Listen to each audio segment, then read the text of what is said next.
Welcome, everyone. My guest today is Lead Analyst Logan Mohtashami to talk about mortgage rates falling after a certain Fed president was talking and what to expect from some of the new incoming administration figures at HUD, FHFA, and Treasury. Logan, welcome back to the podcast. We have a lot to talk about. Yes, and I have a new nickname. Oh gosh, what is it? It's Brain Candy. Oh my gosh. I got that nickname in Scottsdale, Arizona. It sort of works. I could see it. Oh my gosh. Yes, you are the chart daddy got a new nickname, Brain Candy. So we had a lot of fun in Scottsdale, Arizona. So it was a good event there. That is hilarious. Okay, so I just edited an article you wrote and we just published about the fact that after some remarks by Fed President Waller, mortgage rates fell. So let's dig into that. So it's been an interesting week. Yes, it has. Right? And, the 10-year yield got to about 481 this week. It's already 10 basis points above my peak level at that time. And then the inflation report came out, and it wasn't really that big of a deal. I mean, the PPI inflation came out before the CPI inflation, not much moved on the 10-year yield. But when the CPI inflation report came, we just saw a waterfall drop on the 10-year yield and mortgage rates fall.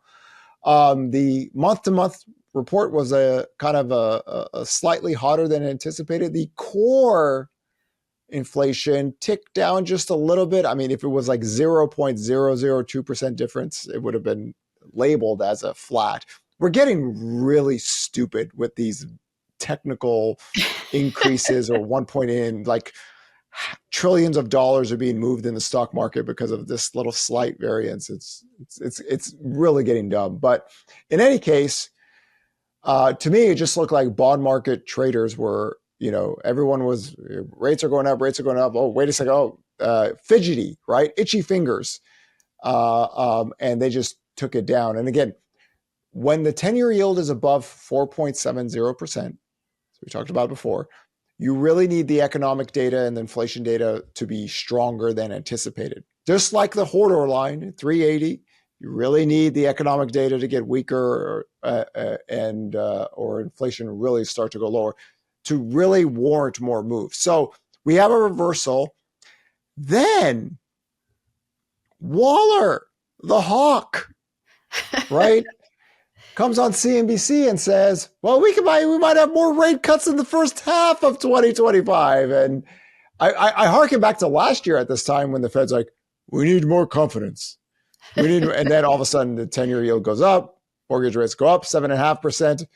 And then the economic data is missing estimates, labor data is getting softer. And, then we get all the way down to the Hodor line and they cut rates 50. And then all of a sudden, the bond market might be getting ahead of itself. So this is the back and forth, tug and forth. This is why we do channels on the forecast. And we talk about it every day. Hello to everybody in the Instagram family. We're like running almost 500,000 a month going in there and talking about economics 24/7. But I believe, like I wrote in the article, and this has been my main talking point, the labor data is getting softer, but it's not breaking. Waller even talked about this. The labor market's it's solid, but it's not burning anymore, but it's not breaking. They have different terminologies. Manufacturing jobs were lost in 2024. Majority of the jobs that were positively created in 20 were government jobs and healthcare worker jobs, right? Higher mortgage rates are going to cause a problem for the builders because the builders' units of completed is rising. So the permits are already at housing starts, which is coming out this week, already at recession levels, permits at recession levels. So the next wave of how we've explained every economic cycle since the Peloponnesian War, Sarah, residential workers tend to lose their jobs right before the recession. And then the Fed's like, oh my God, I couldn't see it coming. They can't do this anymore, right? And we highlighted the Minnesota Fed, their tweet today. By the way, I troll the Fed's Twitter accounts and go, oh my God, look, are you guys going to do this again? You're going to make the same mistakes. You're going to stay restrictive. You're going to keep mortgage rates too high. Then all of a sudden, residential workers lose their jobs in a recession. This would be like those charts show. Here we go again. So I think there was a uncomfortable reality that the 10-year yield shot up and mortgage rates shot up as much as they did, because last year, not a lot of people know this, but at 7.5% mortgage rates, the builders construction data line had its first negative print. And I tell people, if mortgage rates were at 7.5 to 8% at that period of time, the duration, we would have already lost more jobs in that category. So I'm hoping that all of us data miners out there, we're just throwing crumbs to the Federal Reserve. Why, Sarah? Why do we like throwing crumbs?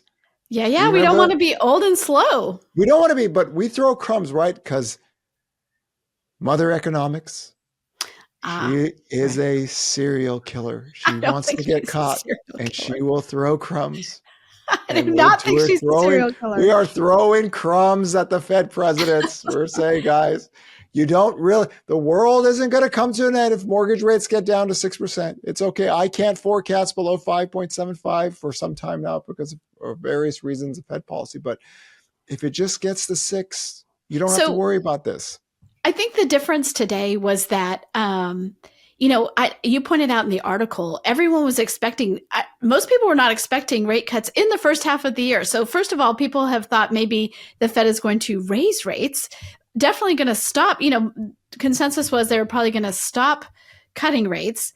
And if we did get rate cuts, maybe it'd be 2 for the whole year, or they'd raise rates. And here he says maybe there'll be even cuts in the first half of the year. So I think that's what the bond market saw and was like, hold on, that's different.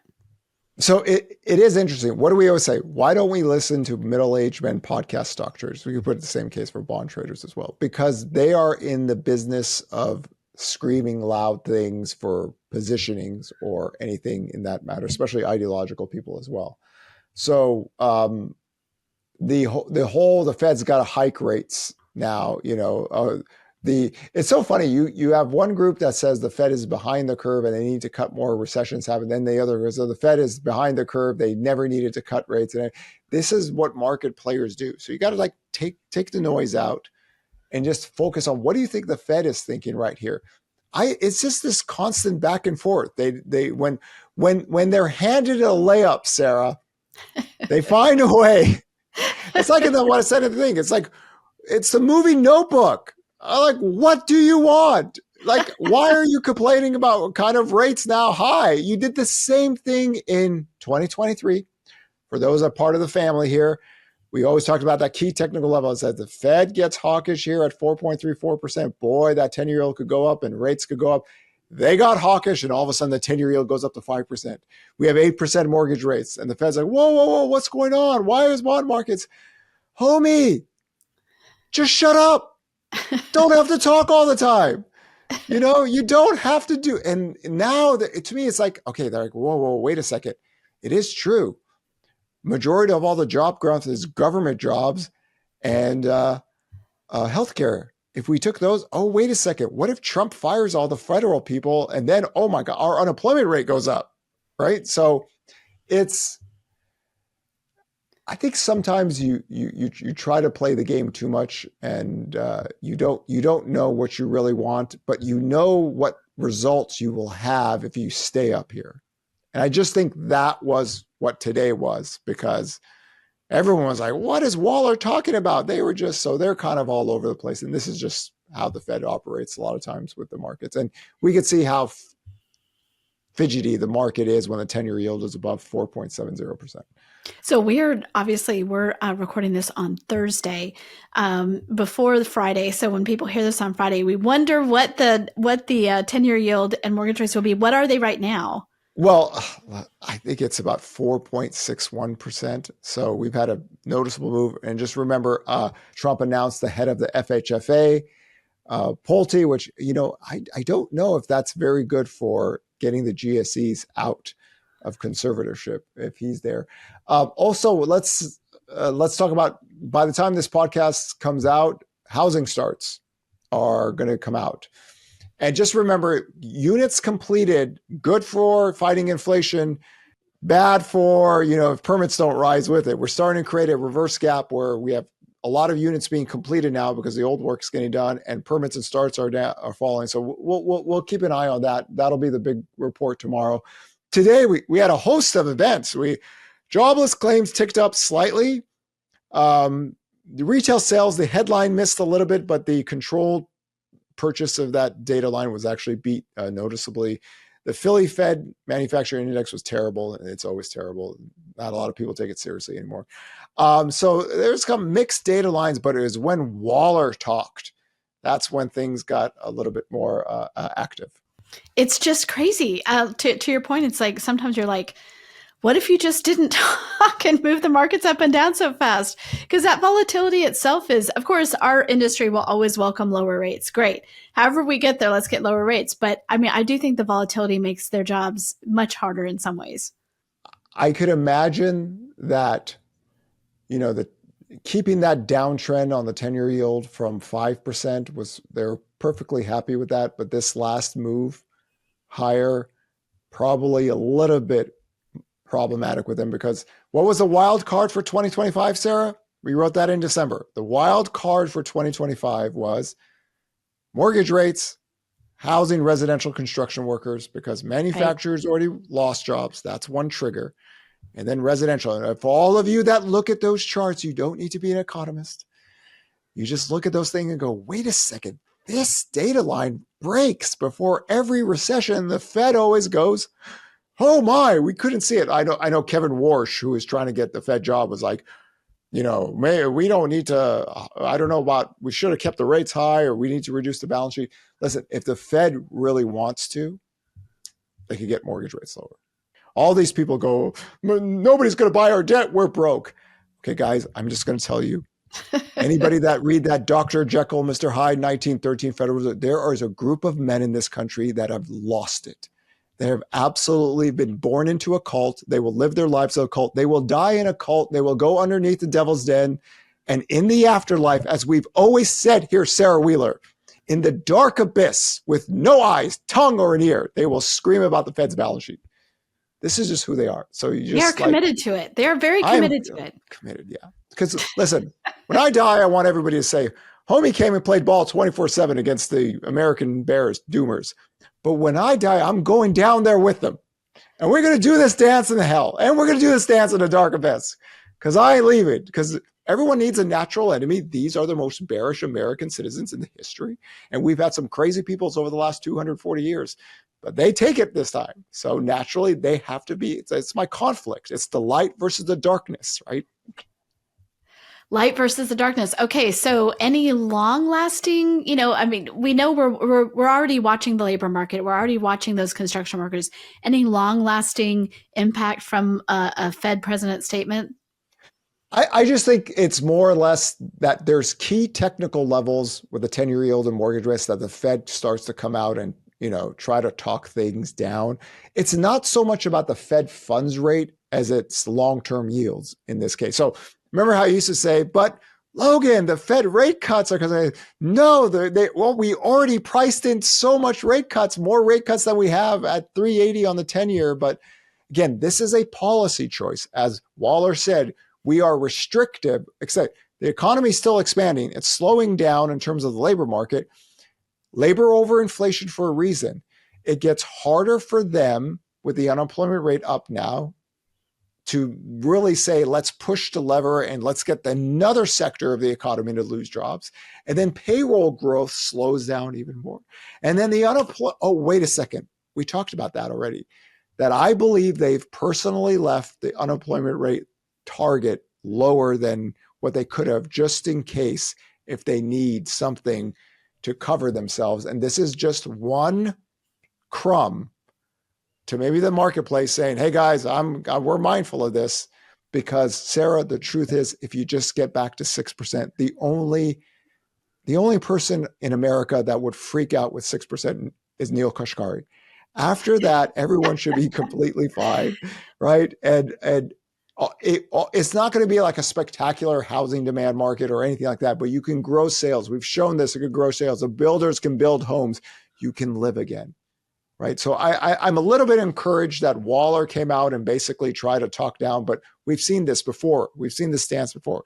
And then if they're handed a layup, if the 10-year yield goes back to 380 to 4 to 4, if it just goes there, you don't need to be hawkish. You're okay. You It's can going to just be let it okay, happen. right? It's Yes. going to be okay. Okay, so what else are you looking at? Obviously, Uh, that was the big thing today. Housing starts are going to come out Friday, so we need to see because that's the wild card, right? So in this kind of year, the wild card is how many units are getting completed, and once it's completed, work, right? Because permits are. See, I understand the confusion on this topic.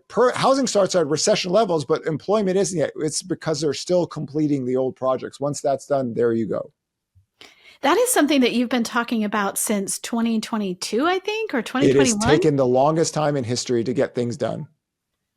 Because I think it's just because we had some delays, obviously, way back in COVID, and then I think it was a strategic decision by the builders, right? The builders have about 100,000, 106,000 homes that they haven't even started yet. So, again, their job is to manage.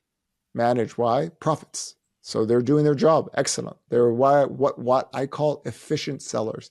Now, the builders' confidence index came out today, up just a smidge, the total numbers, except the forward-looking data that I always try to get all analysts and everybody to focus on. It dropped 6 points. Because now the smaller builders are like, whoa, wait. We were really good here when mortgage rates at 6%, 7%.